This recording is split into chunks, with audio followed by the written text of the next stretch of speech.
General Kim, other general officers, SESs, distinguished guests, members of the class of 2019, and all those present for this ceremony. This includes my pastor, Denise Walton. I think she's still trying to get here. Oh, she made it. There she's in the back there. Yeah.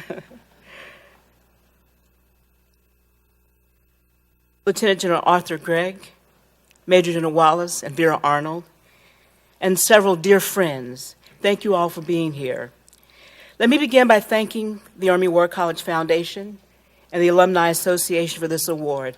I also wish to thank Major General Robert Gaskell, an exemplary leader and role model, for recommending me and for being here today. Thank you, sir. I'm very honored to accept this award along with Generals Dean, Price, and Allen. It is a great pleasure for me to be back here at the Army War College.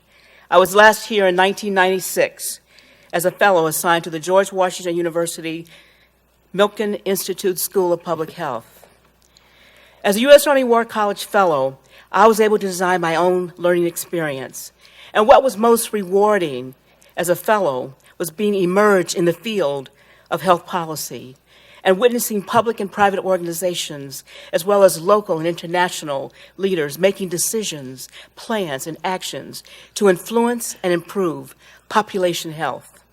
As a fellow, I had the opportunity to participate in a startup managed care organization in Washington, D.C., led by an absolutely phenomenal former Army Colonel, Medical Service Corps officer, who served as my preceptor. This organization was designed to expand health care coverage for low-income and uninsured residents. The personal and professional growth from this experience, navigating state, local, and federal bureaucracies, establishing professional networks and friendships, paid great dividends for the remainder of my career as a soldier and in my assignment as a senior executive with the Department of Veterans Affairs following my retirement in November of 2001. To be honest, my plan after retiring was to travel and visit my friends in Egypt, India, and Switzerland for more than a long weekend. However, 9/11 happened, and my travel plans were put on hold. I felt the call to serve our nation in some capacity. Then one day I received a call from a fellow veteran who was working at the Department of Veterans Affairs asking me to come to the VA. I chose to answer that call and was appointed in the senior executive service in November 2001. The experiences as a fellow were instrumental in strengthening my abilities as a senior executive in the VA, both as assistant to the Assistant Secretary for Policy, Plans, and Preparedness, and as Director of the Center for Minority Veterans. As Director of the Center for Minority Veterans, I served as a principal advisor to the Secretary of VA on the implementation and adoption of all programs affecting minority veterans. In addition, I served as an advocate for minority veterans by conducting outreach to promote awareness and use of VA benefits.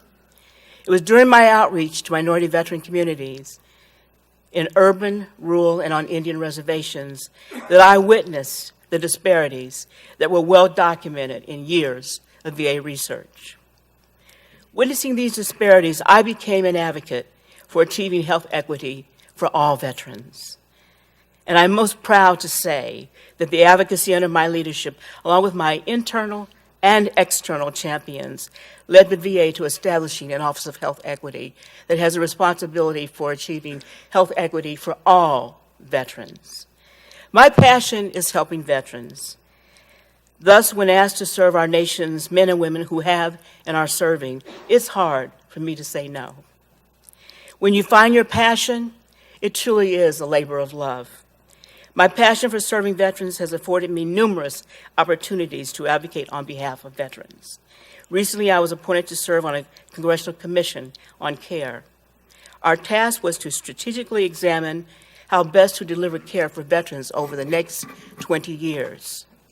In October, I was appointed to the VA's former POW Advisory Committee, and last week I completed my new board member orientation for the Military Officers Association of America, commonly referred to as MOA, and I will be serving on the Health Care Committee. Currently, I serve as a part-time consultant for the DoD War Commemoration, and I have the honor of commemorating the service of the men and women who served during the Vietnam era, and also recognizing their families.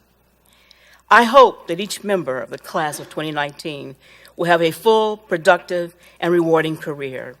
You have already demonstrated outstanding qualities of leadership and commitment, and your experience here at the War College will help further prepare you for increasingly higher levels of responsibility. Hopefully, you will always be able to look back on your days in uniform as the best days of your life.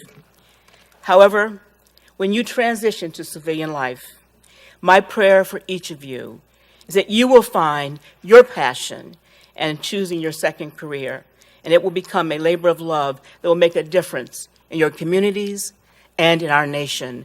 Thank you.